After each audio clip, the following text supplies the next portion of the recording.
Hey guys, today I'm going to talk about the one thing the wealthy really understand about money that those with the middle income mindset just really seem to be missing the boat on. And I'm also going to give you the 3 things that you can do to change your mindset to be able to join the wealthy and be able to understand things in money, specifically the way that the wealthy do. And I'm really excited about this because I actually was getting a chance to talk to my 9-year-old daughter. We've had a lot of conversations about money. She's become more money motivated over the last few years.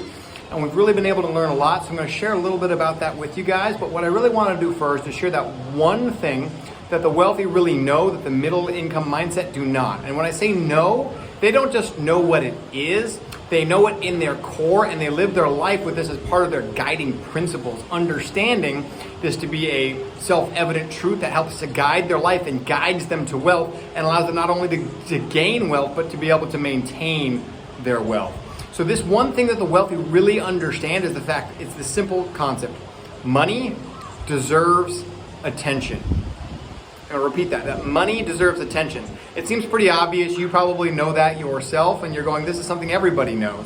But when I talk about what they mean by they know it is they act upon it, right? Just like I know that donuts make me fat, but I still find myself eating donuts more often than I probably should. Right? So what they understand is that money deserves attention. What I mean by this is that the wealthy pay a lot of attention to where their money is, when it comes in, when it goes out, where it's going, and where their next money is coming from.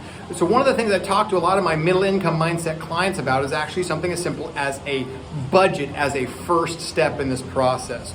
I have clients who make $40,000 a year, and I have clients who make $300,000, $400,000, $500,000, $600,000 a year, and many of them all suffer from this middle income mindset. This mindset that what they go is, you know what, I'm making more money, I've got the money here to do this, I deserve to do this thing, and so what they do is they do the thing, whether it's $10,000, $20,000 vacations, buying themselves the most expensive and lavish cars, buying out the clothes they want, not worrying about it. The problem is, most people in the middle income mindset, their concept of a budget is, do I have money in my bank account? If there's money in my bank account, I can do the things I want to do. And they find that they never seem to be acquiring or building up any kind of wealth. And they're also not paying attention to where their next wealth is coming from. So let's first just talk about this first basic concept. Again, money deserves attention, and this is what the wealthy really pay attention to. You take a look at people like Grant Cardone. That's a guy who's almost a billionaire now. He runs very successful companies, but he also spends money like it's going out of style, right? He has airplanes, he does marketing, he does clothes, he does cars, he's on social media, he's everywhere spending money. But what he does every single day is he takes a look at his cash reserves. He takes a look at his bank accounts, know exactly how much money he has, how much he has in reserves, where it's coming from, where it's going, and he's taking a look at his profit and loss statements every single day. He's running his business about cash flow, right? Where's his money coming from? Where's his next money coming from? If he wants to go out and spend $100,000 partying one night, he knows he has the money to be able to do that, and he also knows where he's getting his next million from, so this $100,000 doesn't matter. The wealthy don't say they aren't allowed to have things. They live with, many wealthy don't like living on a quote-unquote budget, right? But they have that concept in their brain that they know where their next money is coming from and what they're spending now, because they're not overspending, they're spending in appropriate ways. And that's what us in the middle income mindset view as a budget. So that's actually the very first step I work on with people with middle income mindset, is working on, look, just first pay attention to where your money is today. Because if you don't know where your money is today, you can't make a plan about it for the future. So here's the basic concept, guys, is you got to make it really, really simple, make it very, very easy for you to be able to just pay attention to the money. Something that I recommend to clients for a decade now. It's a website called mint.com, mint.com. It's a free website. It's run by Intuit, Quicken, the tax people. It's completely secure and safe. And I recommend it to people because I find that most people lack discipline. Again, that's another skill that the wealthy have, that the middle income do not, is the discipline to do what it takes to be successful every single day, to say no when they need to say no. And so since most people lack the discipline to write down every penny they spend on a spreadsheet and track it religiously, they can't. But also most people spend digital money. They use it all on debit cards, credit cards, etc. Mint automatically tracks all that for you and can break it down to a budget showing you where you're spending your money, where you're not spending your money. And this is critically important, guys. Simply the act of tracking your performance will improve your performance. It's actually a famous quote by a guy by the name of Thomas S. Monson. And what he said is that where performance is tracked, performance improves. Where performance is tracked and reported, the rate of improvement is accelerated. We're going to talk about that in step number 2 of what you can do to help improve it. But step number 1 is simply to pay attention to your money. There's a lot of studies out there that talk about weight loss and dieting. One of the interesting ones I read said that people who were not dieting, who were not actively attempting to reduce their weight, but merely tracked their weight every single day and wrote it down on a spreadsheet, found themselves losing weight over time simply because they were aware of it. Awareness of your money is the very first step to become wealthy. If you don't know what's happening to your money, you can't grow it, you can't get more of it, you can't pay attention to it, you can't do anything with it. So this is really, really important. And this is what's really cool for my daughter is that she's 9 years old. She's now started her own business. She started a logo design business online. She's got her first client. She's earned a little bit of money. We're out here on a great summer trip in Orlando, Florida. We're hitting up all the incredible amusement parks. We're doing SeaWorld. Discovery Cove has been our favorite. Aquatica. We got a couple weeks out here. We're enjoying life. And I'm able to do this because I've taken into account, how my business operates. I'm running my business from here in Orlando, Florida. I'm still doing meetings and appointments, scheduling those into my day, and then taking the time that I'm not doing those fun things to be able to continue to grow my wealth and grow the money for my family. So what she started to do is she earned some money. She brought it here. We've been telling our kids all about it for several weeks.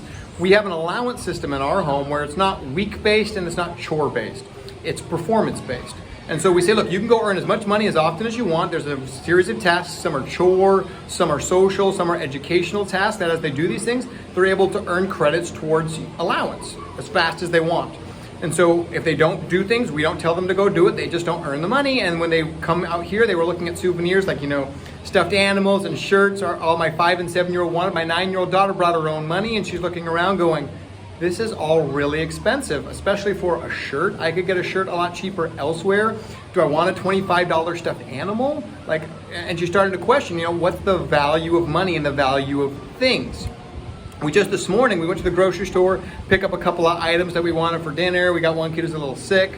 And as we were there, she decided that I've been telling her for a while that, if you want to buy things like candy and cookies and all this other delicious stuff that you ask for all the time when we're out at restaurants or ice cream trucks, whatever, which I bought for her. So you can get it a lot cheaper and a lot more of at the store. So we went and looked in the ice cream section today at the store. And she went down the ice cream aisle and she was blown away by things. And she saw, the cones and all these other different things. She saw the tubs of ice cream at the end and realized she could get a whole lot more ice cream for a lot less money if she bought it in tubs. And we talked a little bit about, there's opportunity here to understand that, if you know what you're looking for and you know what you want, you can get a lot more out of life.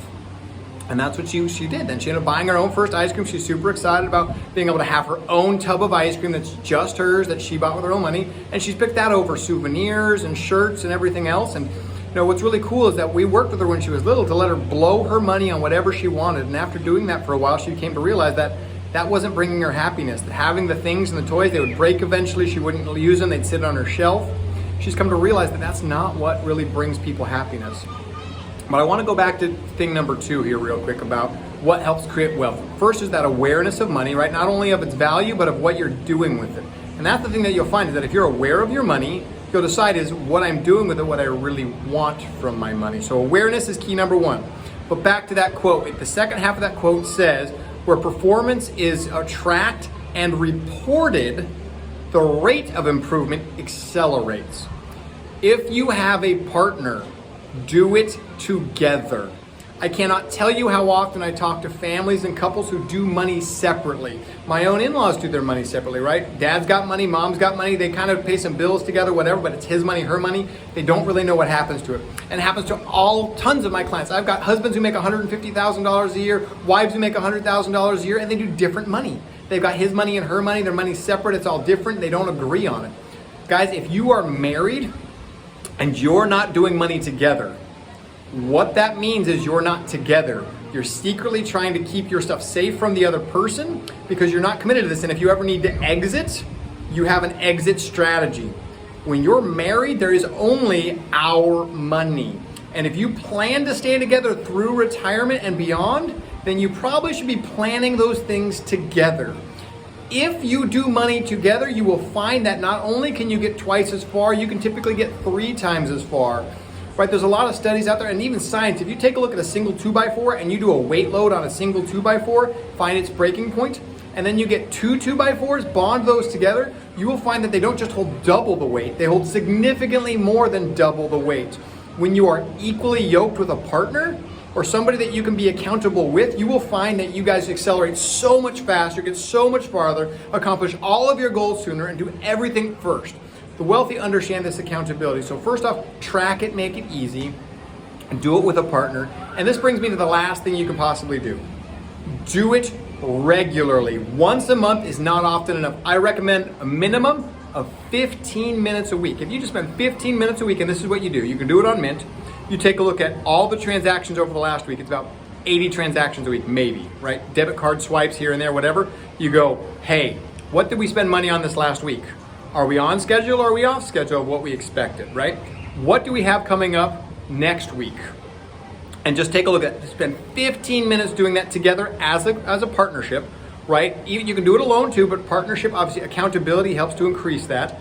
15 minutes a week, you'll find you can do it. If you wait to 2 weeks or 3 weeks or 4 weeks, you'll find it becomes overwhelming. If you have the discipline to review it daily, go ahead and review it daily, but at least have an accountability meeting once a week that only has to last 15 minutes. Honestly, my wife and I did these when we watched shows on a Sunday evening. So you can actually do this while you're doing other stuff. It's not complicated, it's not overwhelming. Once you get started paying attention to where your money's going, you have a partner to do it with who you can be accountable to, and you do it on a regular basis, you'll find that in about 90 days, you'll have a real understanding of where your money's going, and you'll actually find that without doing anything but being aware of your money, your spending and your wealth and your habits will change dramatically because of your awareness of your money. And this is what the wealthy understand. They know where every single penny of their dollars go. Mr. Wonderful from Shark Tank, I love him, right?